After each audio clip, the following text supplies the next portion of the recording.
நண்பருக்குரிய பாசத்துக்குரிய தாய்மார்கள், அத்தாமார்கள், தங்கைமார்கள், சகோதர சகோதரிகள் அனைவர்களுக்கும் மாதாந்திர இந்த பயானுக்கு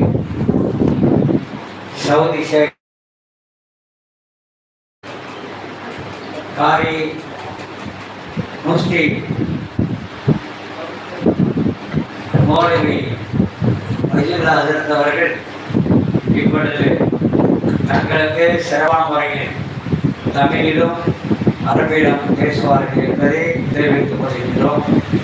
சென்ற மாதம் மாதிரி அமைதியாக எந்த பிரச்சனை இல்லாமல் நல்லபடியாக அமருமாறு தங்களை அன்போடும் பாசத்தோடும் எங்கள் தாய்மார்களை கேட்டுக்கொள்கின்றோம். அஸ்ஸலாமு அலைக்கும். அஸ்ஸலாமு அலைக்கும் வரஹ்மத்துல்லாஹி வபரகாத்துஹு. அல்ஹம்துலில்லாஹ்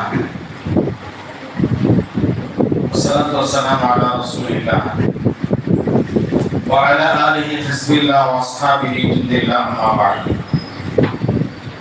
وقد قال الله تعالى في كلامه القديم الفرقان المجيد: أعوذ بالله السميع العليم من الشيطان الرجيم. بسم الله الرحمن الرحيم. يا أيها الذين آمنوا اتقوا الله حق تقاته ولا تموتن إلا وأنتم مسلمون. وقال نبينا صلى الله عليه وسلم: إن المرأة إذا صامت شهرها وصلت خمسها واحفظت فرجها وأطاعت بعلها قيل لها ادخل الجنة من أي أبواب شئت. صدق الله، صدق رسوله الكريم، ونحن على ذلك من الشاهدين والشاكرين، والحمد لله رب العالمين. அளவற்ற அருளாளனும் நிகரற்ற அன்புடையவனுமான எல்லாம் அல்ல அல்லாஹ்வின் திருப்பெயர் கொண்டு இஸ்ஸுரையை துவக்கம் செய்கிறேன். சலாத்தும் சலாமும் நமது இரவோம சர்தார் இப்ராஹிம் முஹம்மது முஸ்தபா அஹ்மத் முஜ்தபா ஸல்லல்லாஹு அலைஹி வஸல்லம் அவர்களின் மீதும் அன்னவர்களின் அடிச்சுவடுகளை முற்றிலும் பின்பற்றி கிடந்த உத்தம சத்திய சஹாபா பெருமக்கள், தாபீன்கள், தபஉ தாபீன்கள், வலிமார்கள், இமாம்கள், இங்கு அமர்ந்திருக்கின்ற நம் அனைவர்கள் மீதும் அல்லாஹ்வின் சாந்தியும் சமாதானமும் சதா நிலவட்டுமாக.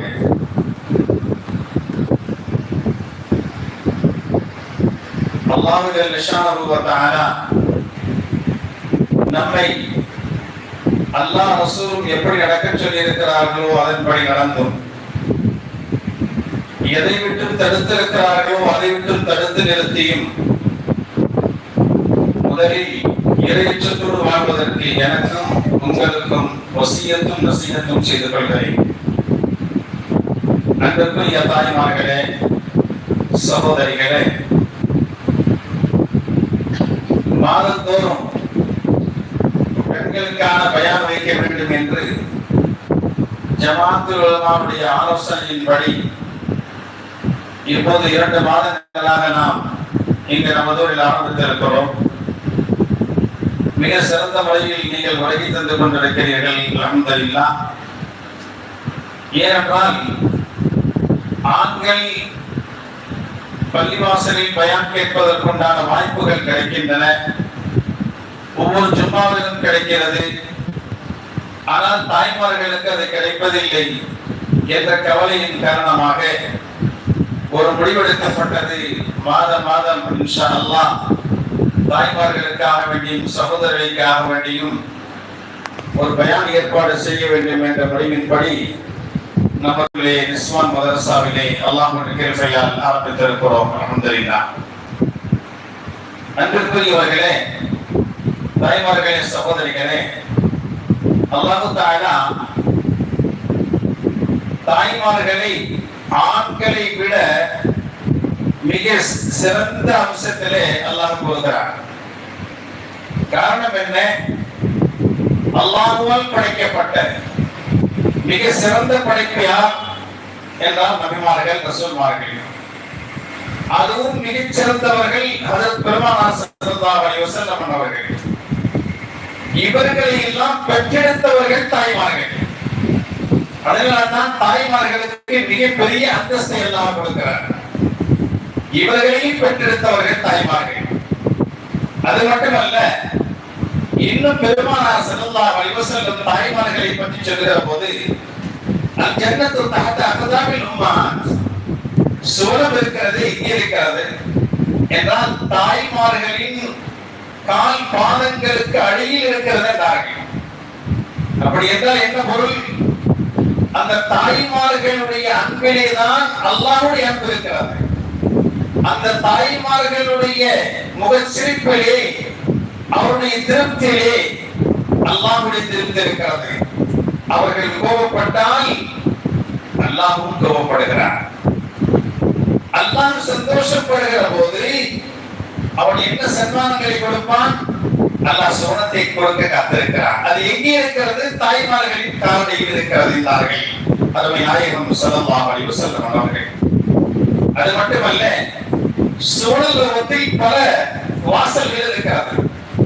இப்ப அதிகமாக தொழுது கொண்டிருக்கிறார், அவருக்கு பாபு ஸலாம், தொழுகை வாசல் என்று இருக்கும். இன்னொருவர் அதிகமாக நோன்பு வைத்துக் கொண்டே இருக்கிறார், பாபு ரயான் என்று சொல்லக்கூடிய அந்த ரயான் என்ற வாசல் உண்டு. நோன்பு அதிகமாக நோற்றவர் ரயான் என்ற வாசலில் நுழைவார். அதே நேரத்தில் பாபுல் ஜிஹாத், ஜிஹாதுக்கு சென்றவர்கள், ஜிஹாதுக்கு சென்று அங்கே ஷஹீதாக மரணித்தவர்கள் அந்த பாபுல் ஜிஹாதிலே செல்வார்கள். பாபு சதகா, யார் தான தர்மங்களை அதிகமாக செய்து கொண்டிருக்கிறார்களோ அவர்கள் பாபு சதகா, சதகாவுடைய வாசலில் நுழைவார்கள். ஆனால் ஸல்லல்லாஹு அலைஹி வஸல்லம் அவர்கள் ஒரு ஹதீஸில் எப்படி சொல்வார்கள்? இன்னல் மர்அத இதா சாமத் ஷஹரஹா வ ஸல்லத் ஹம்ஸஹா வ ஹஃபஸத் ஃபர்ஜஹா வ அதாஅத் பாலஹா قيل لها ادخل الجنة من أي أبواب شئت من أي أبواب الجنة شئت. ஒரு பெண்ணுக்கு 4 நற்செயல்கள் இருந்தால் போதும், சுவனலோகத்தில் எந்த வாசலில் வேண்டாலும் நுழைந்து கொள்ளட்டும். ஆனால் ஆண்களுக்கு அப்படி சொல்ல. ஆண்களுக்கு எந்தெந்த அமல் யாராருக்கு ரொம்ப எந்தெந்த அமல் அதிகமாக இருக்கிறதோ அந்தந்த வாசல் நுழைவாரம் இருக்கு. ஆனா பெண்களுக்கு இந்த 4 அமல்களும் இருந்தால் போதும், சுவனலோகத்தில் எந்த வாசலில் வேண்டாலும் நுழைந்து கொள்ளட்டும் என்றார்கள் அருமை நாயகம் ஸல்லல்லாஹு அலைஹி வஸல்லம் அவர்கள். அது என்ன 4 அமல்கள் நம்மிடத்தில் இருக்கான்னு பார்க்கணும். சுவனலோகத்திலே எந்த வாசல் வேண்டாலும் நுழைந்து கொள்ளலாம் என்ற அமல் அந்த 4 நம்மிடத்தில் இருக்கான்னு பார்க்கணும். அது என்ன அமல்? இதா ஸல்லத் ஹம்ஸஹா, ஒரு பெண் 5 காலமும் தொழுது, வஸாமத் ஷஹரஹா, ரமலானில் நோன்பு நோற்று, வஅதாஅத் பாலஹா, கணவனுக்கு கட்டுப்பட்டு, வஹஃபஸத் ஃபர்ஜஹா, அவருடைய அஃபத்தை பாதுகாத்து, ஹராமை விட்டும் யார் பாதுகாக்கிறார்களோ, யார் கணவனுக்கு கட்டுப்பட்டு நடக்கின்றார்களோ, 5 காலமும் யார் தொழுகிறார்களோ, ரமலான் மாதத்தில் யார் நோன்பு நோக்கிறார்களோ, அந்த பெண்ணுக்கு ரசூலுல்லாஹ் சொன்னார்கள், சுவனத்தில் எந்த வாசலில் வேண்டாலும் நுழைந்து கொள்ளட்டும் என்றார்கள் அருமை நாயகம் ஸல்லல்லாஹு அலைஹி வஸல்லம் அவர்கள். நண்பர்களே, அப்படிப்பட்ட ஒரு உயர்ந்த அந்தஸ்தை தங்களுக்கு வேற எந்த அமலுக்கு தேவையில்லை. ஒரு புதுசாக நீங்க அமல் செஞ்சுக்கிட்டு இருக்கணும் தேவையில்லை. 5 வேளை தொழுது ரமலானில் நோன்பு நோற்று கணவனுக்கு கட்டுப்பட்டு உங்களுடைய அஃபத்தை ஹராமை விட்டு பாதுகாத்தால் போதும், சுவனத்தில் எந்த வாசலில் வேண்டால் நுழைந்து கொள்ளட்டும் என்றார்கள் திருத்தூதர் ஸல்லல்லாஹு அலைஹி வஸல்லம் அவர்கள். அது மட்டுமல்ல, சொன்னார்கள் பெருமானார் அவர்கள், நான் முதலில் சுவனம் நான் செல்கிறேன், அப்போது என்னுடன் ஒரு பெண்மணி வருகிறார். அப்போது நீ யார் என்று கேட்டேன். அப்போது அந்த பெண் சொன்னால், எனது கணவனார் இறந்த பிறகு எனது யதீமான என்னுடைய பிள்ளைகளை நான் வளர்த்தேன் அல்லவா, அதற்காக அல்லாஹ் கொடுத்த இந்த பாக்கியம் தங்களுடன் சுவனலோகத்தில் இருக்க வேண்டும் என்பதாக. முதல்ல யாரு சொல்லும் போது ரசூலுல்லாஹ்வுக்கு பின்னால ஒரு பெண். அந்த பெண் எப்படிப்பட்டவள்? யதீமான பிள்ளைகள், அனாதையான பிள்ளைகளை வளர்த்தவர்கள். சொன்னார்கள், நான் காஃபில் யதீம், அனாதை பிள்ளைகளை யார் வளர்க்கின்றார்களோ அவர்கள் என்னுடன் இருப்பார்கள் என்று 2 விரலை சுட்டி காமித்தார்கள், ஒட்டி காமித்தார்கள். நண்பர்களே, அப்படி தாய்மார்களுடைய அந்தஸ்து ரொம்பவும் ஸல்லல்லாஹு அலைஹி வஸல்லம் அவர்கள் உயர்த்தி கூறியிருக்கிறார்கள். சஹாபாக்களுடைய காலத்திலே, ஸல்லல்லாஹு அலைஹி வஸல்லம் காலத்திலே இஸ்லாம் எப்படி வளர்ந்து கொண்டிருக்கிறது, ரொம்பவும் அதாவது ஸல்லல்லாஹு அலைஹி வஸல்லம் பயந்து இஸ்லாத்தை பரப்பிக் கொண்டிருக்கிறார்கள். இந்நேரத்திலே சில பெண்கள் வீடுகளில் அதிகமான பேர்கள் இஸ்லாத்திற்கு வந்து கொண்டே இருக்கிறார்கள். அப்போ அந்த மக்களுக்கு குறைஷ் காஃபிர்கள் இந்த முஹம்மத் வீட்டில் இருந்து கொண்டுதான் இஸ்லாத்தை பரப்புகிறார், ஆனால் எப்படி நம்முடைய பெண்களுக்கு எல்லாம் இஸ்லாம் வருகிறது, எல்லாம் முஸ்லிமாக ஆயிட்டாலும் எப்படி இஸ்லாம் வீட்டில் நுழைகிறது என்பதாக மக்களுக்கு குறைஷி காஃபிர்கள் ஆராய்ச்சி செய்ய ஆரம்பித்தார்கள். ஏன்னா முகமது வீட்டை தவிர வெளியில எங்கேயும் போக மாட்டார், யார் வீட்டுக்கும் போக மாட்டார். ஆனால் வீட்டில் உண்டான நமது பெண்கள் எல்லாம் முஸ்லிமாகிக் கொண்டே இருக்கிறார்கள். இப்படியே முஸ்லிமாகிக் கொண்டே போனால் எல்லா தாய்மார்களும் முஸ்லிம்களும் பெண்கள் முஸ்லிம்களாகி விடுவார்களே என்ற பயத்தினால் ஆராய்ச்சி செய்ய ஆரம்பித்தார்கள். எந்த வீடுகளில் இஸ்லாம் ஒவ்வொரு வீடுகளில் எப்படி உள்ளே வருகிறது என்பதாக. அப்போது ஆராய்ச்சி செய்து பார்த்ததில் உம்மு ஷரீக் என்ற பெண்மணி, மக்காவில் வாக்கப்பட்டவர்கள், அவர்கள் மக்கா வாசி இல்ல, வேறு வெளியூர்கார பெண்மணி. அந்த பெண்மணி இஸ்லாத்திற்கு வந்தார். இஸ்லாத்திற்கு வந்த பிறகு ஒவ்வொரு வீட்டுக்கும் சென்று இஸ்லாத்தை சொல்லி மக்களுக்கு இஸ்லாத்தை ஏற்க வைத்தார்கள். எல்லா பெண்மணிகளும் வீட்டில் உள்ளவர்கள் என்ன செய்தார்கள், தன்னுடைய கணவன்மார்களுக்கு தெரியாமல் இஸ்லாத்திற்கு வந்தார்கள். இதை அவர்கள் கண்டுபிடித்து விட்டார்கள். இந்த பெண்மணி வேலைதான் இந்த மக்கா நகரிலே இந்த உம்மு ஷரீக்கை வைக்கக்கூடாது, அவருடைய சொந்த ஊரான ஊருக்கு அனுப்பி வைக்க வேண்டும் என்பதாக எண்ணி ஒரு ஒட்டகத்திலே ஏற்றி அவளை உட்கார வைத்து கையையும் காலையும் கட்டி போட்டான். அழைச்சிட்டு போறான். ஒரு சரியான வெயில், நல்ல தாகம், பசி அந்த பெண்ணுக்கு. ஆனா கையை காலம் கட்டி போட்டான். ஒரு இடத்துல வாகனத்தை நிறுத்தி அவர்கள் ஓய்வு எடுக்கிறார்கள். ஓய்வு எடுப்பதற்காக வேண்டி அந்த ஒட்டகத்தை கட்டி போட்டு அந்த ஒட்டகத்திலேயே அந்த பெண்மணியை உட்கார வைத்து விட்டார்கள். இவர்கள் ரெஸ்ட் எடுக்கிறாங்க. கொஞ்ச நேரத்துல இவங்களுக்கு சரியான உச்சி வெயில், அரநாட்டு வெயில் உங்களுக்கு தெரியும். அந்த வெயில்ல சரியான தாகம், நல்ல பசி, என்ன செய்வதுன்னு தெரியல. அல்லாஹ் இப்படி சோதிக்கிறான். அல்லாஹ்வுடைய சொல்லை அல்லாஹ் ஒருவரை ஒருமைப்படுத்துவார். புத்தியோடு அங்கேயே அமர்ந்து விட்டார்கள். கொஞ்ச நேரத்திலிருந்து ஏதாவது ஒரு வஸ்து வருவது போல கண்டார்கள். பார்த்தால் அவர்களுக்கு முன்னால் ஒரு வாளி, அதில் தண்ணீர் இருக்கிறது. அதை அப்படியே குடித்தார்கள், வாய் வைத்து குடித்தார்கள். காரணம், கையால் குடிக்க முடியவில்லை, கை கட்டப்பட்டிருக்கிறது, கால் கட்டப்பட்டிருக்கிறது. என்ன செய்தார்கள், அவர்கள் அதை வாய் வைத்து குடித்தார்கள். அந்த பெண்மணி தாகம் தீர்ந்தார்கள். உடலில் சூடு தாங்க முடியவில்லை. அந்த வாளியை அப்படியே கவிழ்த்தார்கள். தன்னுடைய உடம்புறாவும் தண்ணி. இந்த நிலையிலே அந்த காஃபிர்கள் வருகிறார்கள். யாரிடத்தில்? இந்த பெண்மணி இடத்திலே. ஆச்சரியப்பட்டார்கள். என்ன உடம்புற தண்ணியா இருக்கு, இந்த தண்ணி குடிச்சியா? அந்த ஒட்டகத்தில் தண்ணீர் வைத்திருக்கிறார்கள் அவர்கள் தோல்பையிலே. கேட்காங்க, இரண்டு கையும் கட்டிட்டீங்க, காலம் கட்டிட்டீங்க, நான் எப்படி அந்த பையிலிருந்து தண்ணீர் எடுத்து வைப்பேன் உங்களுக்கு தெரியாதா? அப்ப கேட்கிறாங்க, எப்படி தண்ணி குடிச்ச மாதிரி தெரியுது, உடம்பெல்லாம் நனைஞ்சிருக்கு, எப்படி தண்ணி வந்துச்சு? அப்ப சொன்னாங்க அந்த பெண்மணி, இந்த தண்ணீர் அல்லாஹ் எனக்கு கொடுத்த தண்ணீர், அவன் பெண்ணிலிருந்து அனுப்பி வைத்தான் எனக்கு. சகோதரர்களே, இஸ்லாத்திற்கான தன்னை அர்ப்பணிக்கின்ற பொழுது அல்லாஹ் தஆலா நினையாபுரத்திலிருந்து தண்ணீரை கொண்டுகிறார் அவர்கள் குடிப்பதற்கு என்றால் எந்த அளவு அவர்களுடைய ஈமானில் உறுதியாக இருந்தார்கள் அந்த பெண்மணி என்பதை நாம் சிந்தித்து பார்க்க வேண்டும். நண்பர்களே, ஹஜ்ரத் பிலால் ரலியல்லாஹு தஆலா அவர்கள் ரொம்ப கவலையோடு அமர்ந்திருக்கிறார். ரொம்ப கவலை. கேட்டாங்க ரசூலுல்லாஹ், என்ன பிலாலே ரொம்ப கவலையா அமர்ந்திருக்க மாதிரி தெரியுது, என்ன காரணம்? சொன்னாங்க, எனக்கு யார சொல்லலாம், சோழம் கேட்கணும், வாங்கி தரீங்களா? அப்ப அவங்க சொன்னாங்க, சோழம் தானே, வாங்கி தரலாம்.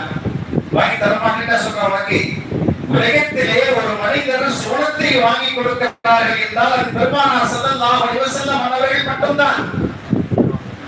அவங்க சொன்னாங்க, எனக்கு சுவனம் வேண்டும், ஆனால் சாலிஹீன்கள் நல்லவர்கள் நுழைவார்களே அவர்களுக்கு முன் நான் நுழைய வேண்டும் சொன்னது வந்து அப்படிப்பட்ட சுவனத்தை எனக்கு வாங்கி தாருங்கள். பெருமானார் ஸல்லல்லாஹு அலைஹி வஸல்லம் அவர்கள் சொன்னார்கள், நான் நுழையலாமே, சாலிஹீன்கள் முன்னால் நீங்க போகல. அப்போ மீண்டும் கேட்கிறாங்க, யா ரசூலுல்லாஹ், சாலிஹீன்கள் இல்ல சித்தீக்களுக்கு முன்னால, சித்தீக்கள் அபூபக்கர் சித்தீக்குடைய கூட்டம், அபூபக்கருடைய சித்தீக்கு முன்னால நான் போகணும். சரி போகலாம், போகணும் படிக்கலாம். யா ரசூலுல்லாஹ், இல்லை இன்னும் ஒரு படிமை, நபிமார்கள் ரசூல்மார்களுக்கு முன்னால நான் போகணும். நான் போகலாமே, இதுல என்ன இருக்கிறது, போ முன்னா எல்லாருக்கும் முன்னாடி என்ன சொல்றதுக்கு போயிடுது. மீண்டும் கேட்கிறாங்க, யா ரசூலுல்லாஹ், உங்களுக்கு முன்னால நான் சொல்றதுக்கு போகணும், உங்களுக்கு முன்னால ரசூலுல்லாஹ் போகணும். அப்பயே ரசூலுல்லாஹ் இல்லைன்னு சொல்லு, போகலாம், போ எனக்கு முன்னால்தான் போகணும், போ. அப்ப சொன்னாங்க பிலால், இல்லை யா ரசூலுல்லாஹ், தங்களுக்கு முன்னால் நான் சுவனம் செல்வதா? இல்லை இல்லை, தங்களுக்கு பின்னால் தான் நான் செல்வேன். பெருமானார் சொன்னார்கள், இல்லை இல்லை, எனக்கு நீ முன்னால் செல்வாய். காரணம், நாம் சுவனம் செல்லுகிற போது என்னை குதிரையில் அமர வைத்துத்தான் நான் செல்வேன். அப்போது அந்த குதிரையின் கடிவாளத்தை பிடித்துக் கொண்டு செல்வோம் நீதான். அப்படிதான் நம்ம இப்போ சொல்கிறோம் அப்படின்னு சொன்னாங்க ஸல்லல்லாஹு அலைஹி வஸல்லம் அவர்கள். ஆக பெருமானார் எதை கேட்டாலும் வாழ்க்கையில் இல்லை என்று சொன்னதில்லை. அப்படிப்பட்ட பெருமானார் ஸல்லல்லாஹு அலைஹி வஸல்லம் அவர்கள் அன்னருடைய மனைவிமார்கள் 11 பேர். அந்த 11 பேரை பத்தியும் கொஞ்சம் கொஞ்சமா ஊருக்கா தொட்டுக்கிற மாதிரி, சாப்பாட்டுல ஒரு ஊருக்கா தொட்டுட்டா எப்படி இருக்கும், அப்படி தொட்டு தொட்டு தொட்டு சீக்கிரம் சாப்பிடலாம். அதே மாதிரி ஒவ்வொரு பெண்மணிகளையும் பத்தி சொன்னா மணிக்கணக்கில் பேசலாம். ஆனா கொஞ்சம் கொஞ்சமா சொல்லி அவருடைய குணாதிசயங்கள், அவருடைய அமல்கள் எப்படி இருந்தது, நம்முடைய அமல்கள் எப்படி இருக்கிறது, நம்முடைய யாரை முன்மாதிரியாக கொள்ள வேண்டும், யாரை பின்பற்றி நடக்க வேண்டும், இந்த யாரையெல்லாம் பின்பற்றி நடக்கிறோம். அவன் எப்படி இருக்கான், அவன் இப்படி இருந்தான், அப்படி இருந்தான், அப்படித்தான் அப்படி இருக்கான், அப்படித்தான் ட்ரெஸ் போட, இவன் அப்படி ட்ரெஸ் போடுவான். இல்லையா, ரசூலுல்லாஹ்வுடைய மனைவிமார்கள் எப்படி நடந்தார்களோ அதுதான் நமக்கு முன்மாதிரி. ஏன்னா ரசூலுல்லாஹி ஸல்லல்லாஹு அலைஹி வஸல்லம் கூடவே இருந்த பெண்மணிகள், அவங்க தான் நமக்கு முன்மாதிரி. அவர்கள் யார்? உம்மஹாத்துல் முஃமினீன்களின் தாய்மார்கள் இருந்தார்கள் ஸல்லல்லாஹு அலைஹி வஸல்லம். இன்னைக்கு உலகத்துல எத்தனை முஃமின்கள் இருக்கிறார்களோ அத்தனை முஃமின்களுக்கும் தாய்மார்கள் தான் ஹஜ்ரத் பெருமானார் ஸல்லல்லாஹு அலைஹி வஸல்லம் மனைவிமார்கள். முதலில் கதீஜா ரலியல்லாஹு அன்ஹா. அவங்களுடைய குணாதிசயங்கள் என்ன? ஒரு முறை ஹஜ்ரத் ஜிப்ரீல் அலைஹிஸ்ஸலாம் அவர்கள் வந்தாங்க ரசூலுல்லாஹ். வந்து, யா ரசூலுல்லாஹ், உங்களுடைய மனைவி கதீஜாவுக்கு நான் சலாம் சொல்லணும், சொல்லலாமா கேட்டாங்க. உடனே ரசூலுல்லாஹ், வாங்க நீங்க சலாம் சொல்லலாமான்னு கூப்பிடல, என் மனைவிட்ட கேட்டு வரேன்னு சொன்னாங்க. போய் வீட்டுல போய் கேட்கிறாங்க, கதீஜா, ஜிப்ரீல் வந்து எனக்கு இருக்கிறார், உங்களுக்கு சலாம் சொல்ல வேண்டுமா, என்ன சொல்லுகிறாய், வர சொல்லுங்களே என்றார்கள். அப்போ கதீஜா உட்கார்ந்து இருக்காங்க. பெருமானார் ஸல்லல்லாஹு அலைஹி வஸல்லம் மடியிலே அமர வைத்து சொன்னாங்க, கதீஜா வந்துட்டாங்களா, ஜிப்ரீல் வந்துட்டாங்களா, வந்துட்டாங்க, எங்க இருக்கிறாங்க, இதோ இருக்கிறாங்க, கொஞ்சம் ஜிப்ரீல் சலாம் சொன்னாங்க. கேட்டா, ரசூலுல்லாஹ் பார்க்கலாம் ஜிப்ரீலை, ஆனால் கதீஜா நாயை பார்க்க முடியாது. கதீஜா நாயை இல்ல, உலகத்தில் எந்த மனிதர்களும் உலகத்தில் பார்க்க முடியாது. அப்போ எழுந்திருச்சு இடப்பக்கமா உட்கார்ந்தாங்க. யாரும் சொல்லுவா, இப்ப தெரியுதா? இருக்காங்க, இப்பவும் இருக்காங்க. ஜிப்ரீல் அலைஹிஸ்ஸலாம் சொன்னாங்க. அடுத்து கேட்டாங்க, தன்னுடைய தலையுடைய முக்காலை எடுத்துட்டாங்க, உங்களுடைய முக்காலை எடுத்துட்டாங்க. எடுத்து கேட்கிறாங்க, கதீஜா நாயகி, இப்போது ஜிப்ரீல் அலைஹிஸ்ஸலாம் இருக்காங்களா? இல்ல, ஓடுறாங்க. ஜிப்ரீல் அலைஹிஸ்ஸலாம் ஓடுறாங்க. உண்மையிலேயே ஜிப்ரீல் தான் வந்தார். காரணம் என்னவென்றால், முடி திறந்த நிலையில் இருந்தால் ஜிப்ரீல் அங்க இருக்க மாட்டாங்க. ஏன்னா நான் தௌராத் வேதத்தை படித்திருக்கிறேன். தௌராத் வேதத்துடைய உலமாக்கள் எனக்கு சொல்லி இருக்கிறார்கள், எந்த பெண்மணி வீட்டில் முடியோடு திறந்த நிலையில் இருப்பார்களோ அந்த வீட்டில் ரஹ்மத்துடைய மலக்குமார்கள், ஹாஸான மலக்குமார்கள் வரமாட்டார்கள், வருகை தர மாட்டார்கள். இப்போது நான் அறிந்து கொண்டேன், அது உண்மையான ஜிப்ரீல் என்பதுதான். இன்னைக்கு முடி எப்படி இருக்குன்னா, ஒரு காலம் போட்டிருக்கிறாங்க, ஆனா வெளியில முடி தெரியுது. இது ஒரு பெண்ணுக்கு அழகிய முடியானங்க. ஒரு பெண்ணை நினைச்சு பாருங்க, அந்த பெண்ணை மொட்டை அடிச்சு பாருங்க எப்படி இருக்கு. எல்லாம் நகையை போட்டுருங்க, எல்லாம் உடைய உடுத்திங்க, என்ன புடவை உடுத்துமோ உடுத்திங்க, உயர்த்துற புடவை உடுத்துங்க, பிரச்சனை இல்லை. ஆனா மொட்டை அடிச்சு பாருங்க, அழகா இருப்பார் அந்த பெண், அழகா இருப்பார் அந்த பெண். முடிதான் அழகை தருகிறது. ரசூலுல்லாஹ் சொன்னார்கள், வீட்டிலே ஒரு பெண்மணி முடியை மறைக்க வேண்டும். எப்படி எஹராமுக்காக தன்னுடைய முடி ஃபுல்லா மறைக்கிறாங்களோ அதே போல வீட்டிலும் மறைக்க வேண்டும் சொல்றாங்க. வீட்டிலே நம்ம சகோதரர் தான் இருப்பாங்க, நம்ம பிள்ளைகள் தான் இருப்பாங்க, அவர்களுக்கு மத்தியில் முடி காட்டக்கூடாது. முடியை காண்பித்தால் கூட வழக்குமார்கள் வரமாட்டாங்க என்றார்கள் ஸல்லல்லாஹு அலைஹி வஸல்லம். இதை யார் படிச்சு கொடுத்ததுங்க? ஹதீஜா ரலியல்லாஹு அன்ஹா உம்மத்தவர்களுக்கு பூரா உம்மத்துக்கும் படிச்சு கொடுத்தாங்க. யார் யார் தெரிந்த நிலையில வீட்டில் இருப்பாங்க பெண்மணிகள், அந்த ரஹ்மத்துடைய மலைக்கு வரமாட்டாங்க. அன்புக்குரியவர்களே, இன்னைக்கு எப்படி இருக்கிறோம் என்பதை நம்ம புரிஞ்சுக்கணும். இரண்டாவது மனைவி ஹஜ்ரத் சௌதா ரலியல்லாஹு அன்ஹா, அவங்க கொஞ்சம் வயசானவங்க. அவங்களுக்கு விட்டு கொடுக்கும் மனப்பான்மை இருந்துச்சு. ஏன்னா அவங்க நாளையில ரசூலுல்லாஹ் வரக்கூடிய அவங்க நாளையில விட்டு கொடுக்குறாங்க ஆயிஷா நாய்க்காக. காரணம் ஆயிஷா நாய் சின்ன வயசு சொல்லுவாங்க, சின்ன வயசு ஆயிஷா நாயகி அவங்களுக்காக என்னுடைய இரவை நான் விட்டு கொடுக்கிறேன். விட்டு கொடுக்கக்கூடிய மனம் அதிகமாக இருந்துச்சு. சௌதா ரலியல்லாஹு அன்ஹா அப்போ ஹஜ்ரத் அபூபக்கரையும் ஹஜ்ரத் அலி ரலியல்லாஹு அன்ஹு விட்டு கொடுக்க மனப்பான்மை நிறைய இருந்துச்சு. எப்படின்னா ஸல்லல்லாஹு அலைஹி வஸல்லம் அவர்கள் வீட்டுல தூங்குறாங்க. அப்ப அவங்களை எழுப்பணும், கதவை தட்டணும். அப்போ அபூபக்கர் சொல்றாங்களா, அலியே நீங்க சொல்லுங்க. நம்ம சொன்னாங்க, இல்ல நீங்க சொல்லுங்க, நீங்க தான் அதாவது சிறந்த மனிதர். ரசூலுக்கு பின்னாலே நபிமார்களுக்கு பின்னாலே மிக சிறந்த மனிதர் யார்? அபூபக்கர், நீங்க சொல்லுங்க. அவங்க சொன்னாங்களா, இல்ல நீங்க கையுள் ரிஜால், ரிஜாலுக்கெல்லாம் ஆண்களுக்கெல்லாம் நீங்கள் சிறந்த மனிதர். எப்படி தெரியுமா? கையுள் நிசாவை மனமுடித்திருக்கிறீர்கள். கையுள் நிசா யாருங்க? யார் கையுள் நிசா? ஃபாத்திமா ரலியல்லாஹு அன்ஹாவை மனமுடித்திருக்கிறீர்கள். அவர்கள் கையுள் நிசா. அதனால் நீங்கள் தான் உயர்ந்தவர்கள். நீங்கள் திறந்து விடுங்க, நீங்கள் திறங்க, நீங்க தட்டுங்க கதவுல. ரசூலுல்லாஹ் வருவாங்க. ரெண்டு பேருக்கும் போட்டி. அப்ப சொன்னாங்களா, அபூபக்கரே, ஹஜ்ரத் அலி சொல்றாங்க, அபூபக்கரே சுவர்க்கலோகத்திற்கு ரசூலுல்லாஹ்வுக்கு பின்னால் முதலில் சாவி கொடுக்கப்படக்கூடியவர்கள் நீங்கள் தான் திறந்து விடுவீர்கள். அதனால் நீங்கள் கதவை தட்டுங்கள் என்று சொன்னாங்க. ஹஜ்ரத் அபூபக்கர் சொன்னாங்களா, சொர்க்கலோகத்திற்கு அதிகமான பேர்களை கொண்டு சென்றவர்கள் நீங்கள் தான், நீங்க தட்டுங்கள். ஜிப்ரீலே இறங்கிட்டாங்க. இந்த காலத்தில் நீங்கள் முடிவெடுக்க மாட்டீங்க. ஜிப்ரீல் அலைஹிஸ்ஸலாம் இறங்கி ரசூலுல்லாஹ்ட்ட யா ரசூலுல்லாஹ் நீங்க கதவை திறந்து விடுங்க. அவங்க வெளியே தான் நிப்பாங்க. இந்த காலத்துல அவங்க உள்ள போக மாட்டாங்க. இப்ப விட்டு கொடுக்கின்ற மனப்பான்மை பாருங்க. நீ தட்டுறதா நான் தட்டுறதா, நீ தட்டுறதா நான், நீ திறக்க நீ திறக்க, இந்த மனப்பான்மை. நீங்க திறங்க, நீங்க உயர்ந்தவங்க. இந்த மனசு நம்ம கிட்ட வரணும் என்பதாக அவர்கள் நமக்கு முன்மாதிரியாக இருக்கிறார்கள். பெருமானார் ஸல்லல்லாஹு அலைஹி வஸல்லம் மனைவிமார்கள். மூன்றாவதாக ஹஜ்ரத் ஆயிஷா ரலியல்லாஹு அன்ஹா, அவங்க நல்ல கல்வியிலே மிக சிறந்தவர்கள். ஆயிரக்கணக்கான ஹதீஸை மக்களுக்கு கொடுத்தவர்கள்.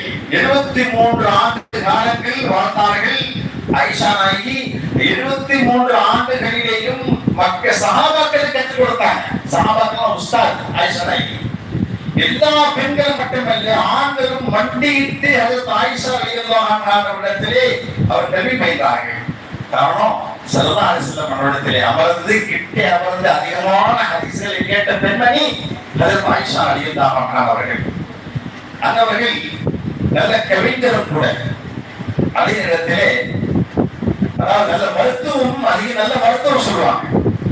எப்படி அவர்கிட்ட கேட்டாமா, இந்த மருத்துவத்துறையில ரொம்ப உயர்ந்து இருக்கிறீங்களே, இல்ல ஃபேமஸா இருக்கிறீங்களே, எப்படி உங்களுக்கு சொன்னாங்களா, எல்லாம் ரசூலுல்லாஹ் போட்ட பிச்சை தான். ரசூலுல்லாஹ் சொன்னதுதான், ஏன் இஷ்டத்துக்கு நான் எதுவும் செய்யறதில்லை. காரணம், அல்லாஹ் மனிதனை படைத்தது 2 வஸ்துனால. ஒண்ணு உடலை மண்ணால் படைத்தான். மண்ணால் படைத்து அல்லாஹ் ரூஹை ஊதினான். தன்னுடைய ரூஹில் இருந்து ஒரு ஆத்மாவுக்கு ஊதினான். அப்போ அந்த உடம்புக்கு ஏதாவது சின்ன பிரச்சனையாக இருந்தால் அதற்கு மருந்து, வியாதிக்கு மருந்து பூமியில் இருக்கிறது. ரூஹுக்கு பிரச்சனையாக இருந்தால் ரூஹுக்கு மருந்து என்ன? அதாவது திக்ரில்லாஹி தத்மஇன்னு குலூப். திக்ர் செய்வதன் மூலமாக உள்ளங்கள் நிம்மதி பெறும் என்றார்கள். அல்லாஹ் தஆலா சொல்றான். அப்போ அவங்களுக்கு உள்ளத்தில் வியாதி இருந்தால் திக்ர் தான். அந்த திக்ரின் மூலமாக அவருடைய உள்ள சரியாகிவிடும். அதே போல உடலில் ஏதாவது பிரச்சனைகள் இருந்தால் பூமியில் இருந்து அல்லாஹ் விளைய வைத்திருக்கிறான் மருந்து. அதை கண்டுபிடித்து நான் கொடுப்பேன். உடலுடைய வியாதியும் சரியாகிவிடும் என்றார்கள். இதற்கு ஆயிஷா ரலியல்லாஹு அன்ஹா இதை உம்மத்திற்கு கொடுத்து விட்டு சென்றார்கள். பல ஆயிரக்கணக்கான ஹதீஸ்களை கொடுத்து விட்டு சென்றவர்கள் அதற்கு ஆயிஷா ரலியல்லாஹு அன்ஹா. நான்காவதாக ஹப்ஸா ரலியல்லாஹு அன்ஹா. ஹப்ஸா ஹஜ்ரத் உமருடைய மகள். அவங்க ஹாஃபிதுல் குர்ஆன், குர்ஆனை மரணம் செய்த பெண்மணி. முதலில் உலகத்தில் குர்ஆன் மரணம் செய்தவர்கள் ஹஜ்ரத் ஹப்ஸா. எத்தனை பெண்மணிகள் ஹிஃப்ஸ் செஞ்சிருக்கோம் சொல்லுங்க பாப்போம். எத்தனை சூறாக்கள் மரணம் செய்திருக்கிறோம் சொல்லுங்க. முதல் பெண்மணியான ஹப்ஸா. ஹஜ்ரத் உமருடைய மகள், பெருமானார் ஸல்லல்லாஹு அலைஹி வஸல்லம் மனைவிமார்கள் ஒருவர். ஹஜ்ரத் உஸ்மானுடைய காலத்திலே குர்ஆனுடைய பிரதிகள் 6 பிரதி எடுக்கப்பட்டன. அந்த 6 பிரதிகளில் ஒரு பிரதி ஹஜ்ரத் ஹப்ஸா ரலியல்லாஹு அன்ஹா அவரிடத்தில் இருந்துச்சு. வாரத்திற்கு ஒரு குர்ஆன் ஓதுவாங்க. ஒரு வாரத்திற்கு ஒரு குர்ஆன். இன்னைக்கு நம்ம ஒரு மாசத்துக்கு கூட ஓதுறதுக்கு ரெடியாக இல்லை. ஒரு நாளைக்கு ஒரு ஜுஸ் ஓதுனா ஒரு மாசத்துக்கு ஒரு குர்ஆன், அல்லது அரை ஜுஸ் ஓதினாலும் அரை ஜுஸ் ஓதுனா 2 மாசத்துக்கு ஒரு குர்ஆன். இன்னைக்கு நம்ம மனசுல கை வச்சு பார்க்க எத்தனை குர்ஆன் ஓதுறது? இன்னைக்கு குர்ஆன் வீட்டுல எங்க இருக்கு? எடுக்க முடியாத இடத்துல இருக்கும். ஒரு ஃபங்க்ஷனுக்கு போனா குர்ஆன் கொடுங்க யாசின் ஓதுன்னு கேட்டாங்க, தட்டுவாங்க. ஏன்னா மண்ணு ஓட்டிருக்கும். அப்படிதான் குர்ஆனை நாம வைத்திருக்கிறோம். குர்ஆன் ஷரீஃப் இருக்கிற சகோதரர்கள், சகோதரிகளே, அனுதினமும் ஓத வேண்டும். குர்ஆன் பார்க்காத கண்ணு ஒரு கண்ணா? அல்லாஹ் கண்ணை எதை கொடுத்திருக்கிறார்? காதை எடுத்து எதை கொடுத்திருக்கிறார்? உறுப்புகளை எதை கொடுத்திருக்கிறார்? அல்லாஹ்வுடைய வேதத்தை பார்க்காத கண்ணா? சொல்லுங்க. காலையில் எழுந்திருச்சவுடன் தொழுது விட்டு யாசின் ஓதணும். அதே நேரத்தில் மகரிப் தொழுது விட்டு வாக்கியா ஓதணும். வாக்கியாவை கையில் எடுக்கிற பெண்கள் இன்று நோக்கியாவை கையில் எடுத்திருக்கிறார். வாக்கியா யாரும் ஓதுவதில்லை. வாக்கியா ஓதுவதனால் உறவை நீங்கும் என்றார்கள் ஸல்லல்லாஹு அலைஹி வஸல்லம் அவர்கள். இரவிலே படுக்கிற பொழுது தமான் ஓதித்து படுக்கிற தவறுடைய வேதனை நீங்கும். அன்றைய நாளுடைய தேவை நிறைவேறணுமா? சூரா யாசின் ஓதுங்க. சுபஹானல்லாஹ். ஒவ்வொரு வாரத்துக்கும் ஜும்மாவுக்கும் இன்னொரு ஜும்மாவுக்கும் இடையில எந்த பிரச்சனை வராமல் இருக்கணுமா? சூரா கஹஃப் ஓதுங்க. இன்னைக்கு எத்தனை பெண்கள் சூரா கஹஃப் ஓதுகிற வெள்ளிக்கிழமை சொல்லுங்க, கை வச்சு பாருங்க, மனசுல கை வச்சு பாருங்க. எத்தனை பெண்கள் சூரா கஹஃப் வெள்ளிக்கிழமை ஓதுகிறோம்? இதெல்லாம் வாழ்க்கையில வரணும். வாழ்க்கையில் அனுதினமும் இந்த 3 சூரா ஓதுறது மட்டும் இல்லாமல் ஆகத் குறைந்தது 6 ஜுஸ் அல்லது 1 ஜுஸாவது ஓதணும். ஏன்னா கபருக்குள்ள வெளிச்சம் அதுதான். அந்த குர்ஆன் இல்லை என்றால் வெளிச்சம் இல்லை. ஆகிரத்திலே வெளிச்சம் அதுதான். குர்ஆன் தான் வெளிச்சம் தருகிறது. இங்க எத்தனை லைட்டுகள் போட இருட்டுக்காக, அங்க என்ன லைட் இருக்கு? நம்ம அமல் தான் அந்த லைட் சொல்றாங்க. அந்த கபரிலே, இருட்டு கபரிலே வெளிச்சம் வேண்டும் என்றால் குர்ஆன் ஷரீஃப் ஓதுவதன் மூலமாக அல்லாஹ் வெளிச்சத்தை தருகிறான். இது ஹப்ஸா ரலியல்லாஹு அன்ஹா. ஐந்தாவதாக ஹஜ்ரத் உம்மு ஸலமா ரலியல்லாஹு அன்ஹா. இந்த உம்மு ஸலமா இந்த சமுதாயத்துக்கு என்ன கொடுத்தாங்கன்னா திக்ர்களை கொடுத்தாங்க. நிறைய அதிகமான திக்ர்களை சொல்லி கொடுத்திருக்காங்க. அவங்க மூலமா திக்ர்கள் கிடைச்சது. யாரும் என்ன சுபூத் வந்து அப்படியே முஸல்லாலே உட்கார்ந்துருவாங்க. எந்த நேரமும் திக்ர் தான், எந்த நேரமும் தஸ்பீஹாத் ஓதிக்கிட்டே இருப்பாங்க. அப்ப ரசூலுல்லாஹ் வெளியே போயிட்டு வரும்போதெல்லாம் முஸல்லாவே இருப்பாங்க. லோருக்கு வந்தாங்க, அஸ்ருக்கு வந்தாங்க, ஒரே முஸல்லா தான். கேட்டாங்க, என்னம்மா நாளே முஸல்லாவே உட்கார்ந்துருக்கிறேன், என்னதான் ஓதுறேன்?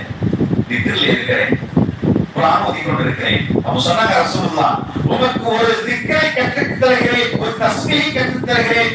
அந்த தஸ்பீஹை நீ ஓதினால், காலையிலிருந்து மாலை வரை ஓதினாயே, அந்த நன்மை இந்த 3 தஸ்பீஹ்ல உனக்கு கிடைச்சிருந்தாங்க. சொல்லுங்க யா ரசூலுல்லாஹ், தஸ்பீஹ் கற்றுத் தாருங்கள். என்ன தஸ்பீஹ்? சுப்ஹானல்லாஹி வபிஹம்திஹி அதத ஹல்கிஹி வரிதா நஃப்ஸிஹி வஸினத அர்ஷிஹி வமிதாத கலிமாத்திஹி. இத காலையில 3 தரம், மாலையில 3 தரம் ஓதுனா, காலையிலிருந்து மாலை வரை எத்தனை தஸ்பீஹாத்துகளை ஓதினீர்களோ அத்தனை நன்மையும் இந்த தஸ்பீஹ்ல கிடைச்சது. இது மரண செஞ்சீங்க. எல்லா கிதாபுகளிலும் இருக்கு. சுப்ஹானல்லாஹி வபிஹம்திஹி அதத ஹல்கிஹி வரிதா நஃப்ஸிஹி வஸினத அர்ஷிஹி வமிதாத கலிமாத்திஹி. இந்த தஸ்பீஹாத்துகளை வாங்கி கொடுத்தவர் யாருங்க? ஹஜ்ரத் உம்மு ஸலமா ரலியல்லாஹு அன்ஹா. அடுத்து 6வது உம்மு ஹபீபா ரலியல்லாஹு அன்ஹா. உம்மு ஹபீபா யார்? அதாவது அபூ சுஃபியானுடைய மகள். அபூ சுஃபியான் மக்கத்து காஃபிரின் தலைவர், மக்கத்துடைய காஃபிர்களுக்கு தலைவர். அவருடைய மகள் தான் உம்மு ஹபீபா, ரசூலுல்லாஹ்வுடைய மனைவி. அப்ப அபூ சுஃபியான் உம்மு ஹபீபாவை பார்ப்பதற்கு வராங்க. வந்த உடனே வீட்டுல ஒரு விரிப்பு இருந்து உட்காந்துட்டாங்க. யார் வீட்டுலங்க? ரசூலுல்லாஹ்வுடைய வீட்டுல உம்மு ஹபீபா இருக்கிறாங்க மனைவி. அவங்க மனைவி அவங்களுடைய அபூ சுஃபியானுடைய மகள் உம்மு ஹபீபா. அவங்களை பார்க்கறதுக்கு வந்த உடனே வீட்டுல விரிப்பு இருந்து வீட்டுல உட்காந்துட்டாங்க. ஒரு பெண்ணுக்கு கணவன் மேல் பிரியமா அல்லது தந்தையின் மீது பிரியமா இருக்குமா? சொல்லுங்க. நீங்க நம்ம யார் மீது பிரியம் வச்சிருக்கோம்? தந்தையின் மீதா அல்லது கணவன் மீதா? இது நமக்கு எடுத்துக்காட்டு. எது? ரசூலுல்லாஹ்வுடைய மனைவிமார்கள். அவங்க சொன்ன வார்த்தை என்ன தெரியுமா? அவங்க அத்தா வந்திருக்கிறாங்க. யாருடைய அத்தா? உம்மு ஹபீபாவுடைய அத்தா வீட்டுக்கு வந்திருக்கிறாங்க. ரசூலுல்லாஹ் விருப்பி உட்கார்ந்துட்டாங்க. அப்ப உம்மு ஹபீபா சொன்ன வார்த்தை, இது இந்த விருப்பிலே உங்களுக்கு உட்கார்ந்ததற்கு தகுதி இல்லை. இது ரசூலுல்லாஹி ஸல்லல்லாஹு அலைஹி வஸல்லம் அவர்கள் உட்கார்ந்த விருப்பு, உங்களுக்கு தகுதி இல்லை. காரணம், நீ இஸ்லாத்தை ஏற்றுக்கொள்ளாத மனிதன், அதனால் உனக்கு எந்த தகுதியும் இல்லை, இதில் அமர வேண்டாம் என்று எழுதலைக்கு சொல்லி விருப்பை எடுத்து கீழே அமர்ந்தார் அபூ சுஃபியான். யார் அபூ சுஃபியான்? ஒரு காஃபிராக இருந்தார், இஸ்லாம் சொல்லிவிட்டார். அப்போ பெருமானாருடைய மனைவிமார்களிருந்து எடுக்கக்கூடிய பாடங்கள் அதிகம் அதிகம் அவர்களுக்கு. அது மட்டுமல்ல, அடுத்து சைனப் ரலியல்லாஹு அன்ஹா, ரெண்டு சைனப் இருக்கிறாங்க. ஒரு சைனப் அதிகமாக தானம் தர்மங்கள் செய்யக்கூடியவர்கள், நல்ல தான தர்மங்கள், கை நீளமானவர்கள் சொல்லுவாங்க. ரசூலுல்லாஹ் அவங்களுக்கு பேரு என்ன? கை நீளம்னா கை நீளம் கிடையாது. அவங்க தான தர்மங்கள் கொடுத்து கொடுத்து கொடுத்து கை நீளமா அடிச்சுக்கிறாங்க ரசூலுல்லாஹ். அவ்வளவு தான தர்மங்கள் செய்வாங்க. யாருங்க? அது ஸைனப் ரலியல்லாஹு அன்ஹா.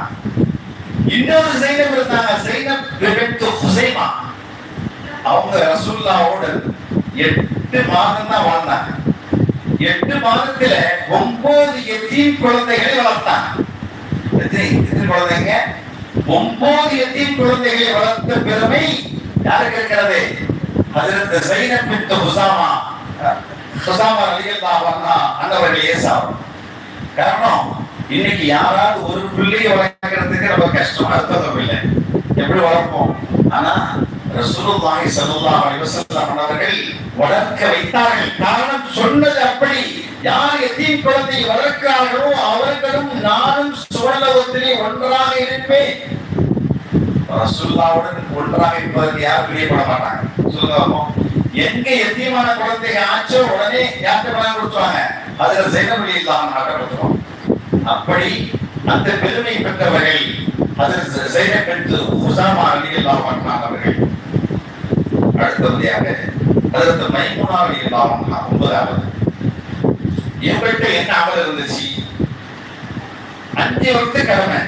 இது இல்லாம ரசூலுல்லாஹ் எதையெல்லாம் தொழுதார்களோ, தஹஜ்ஜுத் தொழுவார்கள், தவாபீன் தொழுவார்கள், துஹா தொழுவார்கள், இஷ்ராக் தொழுவார்கள். எந்தெந்த நஃபில்னா இருந்துச்சோ அத்தனை தொழுகையும் ஃபர்தான நினைச்சு தொழுவாங்க. இது கடமை நமக்கு. ரசூலுல்லாஹ் எதை சுன்னத்தாக தொழுகிறார் நமக்கு அறிவித்தார்களோ அந்த அனைத்தையும் யாருங்க? ஹஜ்ரத் மைமூனா ரலியல்லாஹு அன்ஹா தொழுதாங்க. இதனால என்ன நன்மை கிடைக்கும் தெரியுங்களா? ஒரு நஃபிலையும் விடக்கூடாது. காலையில 3 மணிக்கு 4 மணிக்கு எழுந்து தஹஜ்ஜுத் தொழணும். 5 மணிக்கு தான் வாங்க.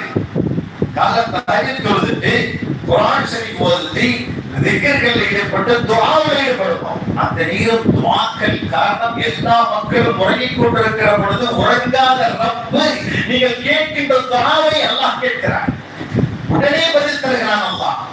அந்த நேரத்தில் எழுந்திருத்துக் கொள்வதை தேவையை கேளுங்கள். சஹாபி பெண்மணிகள் இப்படி ரசூலுல்லாஹ்வுடைய மனைவிமார்களுக்கு கற்றுக் கொடுத்தது. ரசூலுல்லாஹ் மனைவிமார்கள் ஒரு இஸ்லாமை விட்டதில்லை, துஆவை விட்டதில்லை. அவாபின் என்ன தெரியுதுல? மக்ரிப் பிறகு ஒரு 6 ரக்காத் தொழுது, அதையும் விட்டதில்லை.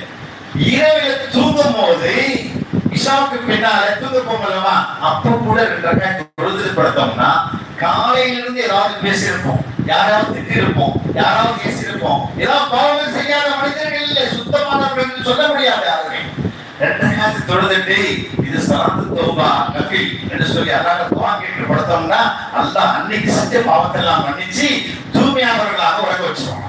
காலையில் வெளியே எரிச்சிடலாம், எந்த பாவம் இவ்வளவு வாழ்க்கையில செஞ்சுவாங்க. வாழ்க்கையை செய்யும் போது நமது வாழ்க்கை முன்னேற்றத்தில் இருக்கும். நம்ம தொழுவும் போது பிள்ளை தொழுவோம். நம்ம தொழுமா பிள்ளைகிட்ட ஏற்றிருமா, நீ தொழுவான்னு சொன்னா பிள்ளை தொழுமா. அம்மாவே தொழுல, பிள்ளை எப்படி தொழுவ போதும். இன்னைக்கு பசங்க யாரும் ஸ்கூல் தொழுவதே வர்றதில்லை, யாரும் வர்றதில்லை. இன்னைக்காவது ஒரு பையன் 2 பையன் வருவான். காரணம் எம்மா எழுப்புள்ள, எம்மா எழுப்புள்ளே, அம்மா எழுந்திருச்சு எழுப்புள்ளேன்னு தெரியல. அம்மா எழுந்துதான் பிள்ளைகள் எழுப்பும் போது. இன்னைக்கு காலையில பள்ளிக்கு 4 பேர் 5 பேர் வரான். ஆனா இரவுல 30 அப்ப எங்க போனா பிள்ளைகள் எல்லாம் தெரியல. ஏன்னா அம்மா எழுப்புள்ள, அம்மா தூக்குறாங்க கொடுத்தாரு. ஏன்னா நைட்டு பூரா முடிச்சிருக்க வேண்டியது, டிவியை பார்க்க வேண்டியது, சீரியலை பார்க்க வேண்டியது. அதெல்லாம் இப்ப மெயின். அதெல்லாம் வரும்போது நம்ம கூட உங்களோட கபருக்கு அதெல்லாம் வரும்போது டிவி வரும்போது டிவியில மாத்திரம் பாருங்கலாம் கபூர்ல. கொஞ்சம் கூட அல்லாவுடைய பயம் இல்லை. அல்லாவுடைய பயம் இருந்தால் இரவுல சாப்பிட்டு உடனே தூங்கிட்டா கால தாயத்துக்கு எழுந்துச்சு. பெண்களுக்கு வேற என்ன வேலை? கால தாயத்துக்கு எழுந்துச்சு, துவா கேட்டு துவாவில் ஈடுபட்டு, திக்கில் ஈடுபட்டா அன்று முழுவதும் சந்தோஷம், உடலுக்கு கேட்கின்ற நிம்மதி இருக்கு பாருங்க. சொல்ல முடியாத நிம்மதி கிடைக்கும். அப்படி தாய்மார்களே, சஹாபி பெண்மணிகள் ஒவ்வொன்றிலும் ஒவ்வொரு சிறப்பை பெற்றிருக்கிறார்கள். அதுக்கு அடுத்த 10வது சஃபியா ரலியல்லாஹு அன்ஹா. சஃபியா ரலியல்லாஹு அன்ஹா இன்னைக்கு பாருங்க, ரசூலுல்லாஹ் மீது எவ்வளவு அன்பு வச்சிருக்கிறாங்க பாருங்க. ரசூலுல்லாஹ் மரணப்படுக்க சொன்னா சக்கராத் இருக்கு. அவங்க படுற கஷ்டத்தை இவங்களால தாங்க முடியல. யாரால? சஃபியா ரலியல்லாஹு அன்ஹா தாங்க முடியல. ரூமுக்கு போவாங்க, 2 ரக்காத் தொழுவாங்க, அல்லாஹ்விடம் துஆ கேட்பாங்க. அல்லாஹ்விடம் துஆ கேட்டே இருப்பாங்க. என்ன துஆ கேட்பாங்க தெரியுங்களா? என்ன துஆ கேட்டிருப்பாங்க சொல்லுங்க. என்ன துஆ கேட்டிருப்பாங்க? சொல்றாங்க, என்னுடைய கணவனா ரசூலுல்லாஹ் அல்லாஹ்வுடைய திருத்தூதர் இவ்வளவு கஷ்டப்படுறாங்க, அந்த கஷ்டத்தை எல்லாம் இனி எனக்கு கொடுத்து என்னை மூத்தாக்கிடு. எனது கணவர் ரசூலுல்லாஹ் நிம்மதியாக உலகத்திலே வாழணும்னு கேட்பாங்க. அப்போ இப்படியா ரசூலுல்லாஹ் பார்ப்பாங்க, 2 ரக்காத் தொழுவாங்க. ரசூலுல்லாஹ் பார்ப்பாங்க, 2 ரக்காத் தொழுவாங்க. ஜிப்ரீல் இஸ்லாமே வந்து இறங்கிட்டாங்க ரசூலுல்லாஹ். யா ரசூலுல்லாஹ், உங்க மனைவி சஃபியா இப்படி 2 ரக்காத் தொழுது துஆ கேட்டுட்டு இருக்காங்க. உடனே சஃபியா, நீ என்ன செய்யற? நீ செஞ்சிட்டு இருக்கிறத கேட்கிற துஆவே ஜிப்ரீல் வந்து என்ன சொல்லிட்டாங்க, நீ எல்லா கஷ்டத்தையும் எனக்கு கொடுத்துட்டு கேட்டிருக்கே, நான் தாங்க முடியுமாமா? நான் அல்லாஹ்ட்ட என்ன கேட்க தெரியுமா? யா அல்லாஹ், இந்த சக்கராத்தை என்ன தாங்க முடியலையே, என் உம்மத்து எப்படி தாங்கும் சக்கராத்தை? அதனால உம்மத்துடைய பூரா உம்மத்தினுடைய கஷ்டத்துடைய சக்கராத்தின் கஷ்டத்தை யா அல்லாஹ் நீ எனக்கு கொடுத்துடுங்க கேட்டாங்க ரசூலுல்லாஹ். அல்லாஹ் அக்பர். ரசூலுல்லாஹ் என்ன கேட்டாங்க? உம்மத்தின் மீது எவ்வளவு கவலைப்படுறாங்க. இந்த சக்கராத்துடைய வேதனை என்னால தாங்க முடியலையே, என் உம்மத்துக்கு இப்படித்தான் சக்கராத்து இருக்கும், அதனால பூரா உம்மத்துடைய சக்கராத்துடைய கஷ்டத்தையும் யா அல்லாஹ் நீ எனக்கு கொடுத்துரு, நான் தாங்கிக்கிறேன், என் உம்மத்துக்கு கொடுத்துறாதே கேட்டான். இப்படி ஒவ்வொரு பெண்மணிகளும் எப்படி ரசூலுல்லாஹ்வுடைய மனைவிமார்கள் எந்த அளவு பெருமானார் மீது அன்பு செலுத்தியிருக்கிறார்கள் என்று பார்க்க சொல்றேன். இறுதியாக ஹஜ்ரத் ஜுவைரியா ரலியல்லாஹு அன்ஹா, இவங்க ரொம்ப அழகா பேசுவாங்க, ரொம்ப அழகா பேசுவாங்க. சில பேர் சொல்லுவாங்க, என்னடா இப்படி பேசுறாங்க பாரு, ஆயாடி பாரு, எப்படி அழகா பேசுறா பாரு, தேன் மாதிரி பேசுறா பாருன்னு சொல்லுவாங்க. அது மாதிரி ஹஜ்ரத் ஜுவைரியா ரலியல்லாஹு அன்ஹா பேசினா ஆயிஷா நாயகி கோவம் வருவான். ஏன்னா இவ்வளவு வளர்ந்து பேசிட்டு இருக்கிறாங்களா இப்ப அப்படின்னு. ஏன்னா ஒரு பெண் இன்னொரு மனைவி பேசினாக்கா ரொம்ப பிடிக்காது. பொதுவாகவே ஆயிஷா நாயகி வந்து ரொம்ப வருஷம் ரொம்ப கோவம். ஒரு தடவை ரசூலுல்லாஹி ஸல்லல்லாஹு அலைஹி வஸல்லம் இன்னொரு மனைவிமார் வீட்டுல இருக்காங்க. அப்போ ஆயிஷா நாயகி வீட்டுல இருக்காங்க. இன்னொரு மனைவி வீட்டுல பதார்த்தம் செஞ்சு இனி பதார்த்தத்தை ரசூலுல்லாஹ் பிரியமா சாப்பிடுவாங்கன்னு சொல்லிட்டு கொடுத்து அனுப்பியிருக்கிறாங்க. கொடுத்து அனுப்பப்பட்ட பிறகு ஆயிஷா நாயகி பார்த்துட்டு அந்த பாத்திரம் ஒரு தட்டு தான் உடைஞ்சிருச்சு. அப்ப அடிமை பண்ண அப்படியே பார்த்து நிக்குது. ரசூலுல்லாஹ் ஒண்ணுமே சொல்லல. ஒரு நல்ல பாத்திரத்தை எடுத்து கொடுத்து அதே மாதிரி ஒரு பாத்திரத்தை இத அம்மா வீட்டுல கொடுத்துரு, இன்னைக்கு ஆயிஷா ரொம்ப கோபமா இருக்கிறாங்க அப்படின்னு சொல்லிட்டு கீழே உடைஞ்ச பாத்திரத்தை அந்த ரசூல் தான் கொடுக்கணும் சொன்னாங்க. அன்னைக்கு அம்மா அன்னைக்கு ரொம்ப கோபமா இருக்கிறேன். ஒண்ணு செஞ்சில்ல, என்னுடைய வீட்டிலேயே ரசூலுல்லாஹ் இருக்கிற பொழுது நீ அடுத்த வீட்டுல இருந்து ஏன் அனுப்பணும்? பொதுவா ஆயிஷா நாயகி ரொம்ப ரோஷம். எல்லா ஆயிஷா அப்படிதான் இருக்கிறாங்க, ரோஷமா தான் இருக்காங்க. நம்ம ஆயிஷா சொல்ல, ஆயிஷா சொல்றேன். ஆயிஷாக்கெல்லாம் ரோஷமா ரசூலுல்லாஹ் அந்த ஆயிஷா எந்த ரோஷப்பட்டு கோபப்பட்டாலும் ரசூலுல்லாஹ் அமைதியாயிடுவாங்க. ரசூலுல்லாஹ் உடனே பேச மாட்டாங்க. காரணம் எல்லா நபிமார்களுடைய வாயிலே ரசூலுல்லாஹ்வுடைய வாயிலே என்ன வந்துச்சுங்க? கைருக்கும் கைருக்கும் லி அஹ்லி வ அனா கைருல் லி அஹ்லி சொன்னாங்க. உங்கள் சிறந்தவர் யார்? உங்கள் மனைவிமார்களிடத்திலே நல்லவர் என்ற பெயர் வாங்கியிருக்கிறாரே அவர்தான் சிறந்தவர். ரசூலுல்லாஹ் 11 மனைவிமார்களிடத்தில் நல்லவர் சிறந்தவர் என்று பெயர் வாங்கியிருக்கிறாங்க. ஒவ்வொரு மனைவிமார்களும் ரசூலுல்லாஹ் என் வீட்டில் இருக்கணும், எங்க கூடவே இருக்கணும், பேசிக்கிட்டே இருக்கணும்னு நினைச்சுக்கிட்டே இருப்பாங்க. வெளியில போயிட்டா எப்போ வருவாங்க எதிர்பார்த்துட்டு இருப்பாங்க. வீட்டுல கடற்கரை சிரிச்சுக்கிட்டு இருப்பாங்க. இன்னைக்கு நம்ம மனைவிமார்கள்லாம் எப்படா வெளியில போவான்னு பார்த்துட்டு இருக்கோம். ஞாயிற்றுக்கிழமை லீவ் வந்துச்சுன்னா இதுக்கு வேலை இல்லை, லீவ் நாளைக்கு வீட்டிலே தொடர்ந்து கிடப்பாரு. இன்னைக்கு பெண்கள் எப்படித்தான் வெளிநாட்டுல இருந்து பிரச்சனை இல்லை, ஆனா ஊருக்கு வருத்தமா ஊருக்கா ஏன் அதுக்குள்ள வர இந்த 2 வருஷம் ஆயிடுச்சா நீ ஆசைப்பட்ட அனுப்பிக்கிட்டே அங்கே அப்படின்னு சொல்றதுதான் இப்ப இருக்கிறான். ஆனா வெளிநாட்டிலே வந்துட்டு ஊர்ல தகவல் பாடு பெரும்பாடு இப்ப என்ன கேக்குறாங்கன்னா மாப்பிள்ளை எங்க இருக்காங்க கேட்க மாட்டாங்க. மாப்பிள்ளை வெளிநாட்டுக்கு போய் எல்லாம் சமைக்க தெரியுமான்னு கேக்குறாங்க. அவங்களுக்கு வேண்டிய சமைச்சு கொடுக்கணும். இந்த இப்ப ஃப்ரீயா உட்கார்ந்து இருக்கலாம்ல. அப்ப வெளிநாட்டு மாப்பிள்ளை தேர்ந்தாங்க இப்ப சமைக்க தெரியுமா மாப்பிள்ளைக்கு? சமைக்க தெரிஞ்சா என்ன ஆகும்? நம்ம எல்லாம் உட்கார்ந்துருக்கலாம், ஃப்ரீயா உட்கார்ந்துருக்கலாம். காரணம் அவங்க சமைச்சு கொடுப்பாங்க. அப்பா எங்க வீட்லயா எனக்கு வேலையே இல்லையே, எல்லையும் போட்டு செஞ்சுவாரு. அவங்க துபாயில இருந்து பழக்கமா நல்ல சாப்பாடு நல்லா ஆக்குற டேஸ்ட் ஆக்குற இன்னும் சந்தோஷம் சமைச்சு கொடுத்தாரு. அப்படி மாப்பிள்ளை பாத்திரம் சமைச்சு கொடுக்குற மாப்பிள்ளைய. ஆக ஒவ்வொரு மனைவிமார்களும் உலக பெண்மணிகளுக்கு கியாமத் நாள் வருகின்ற பெண்மணிகளுக்கு எல்லாம் முன்மாதிரியாக இருக்கிறார்கள். அதைத்தான் சொல்ல வந்தேன்.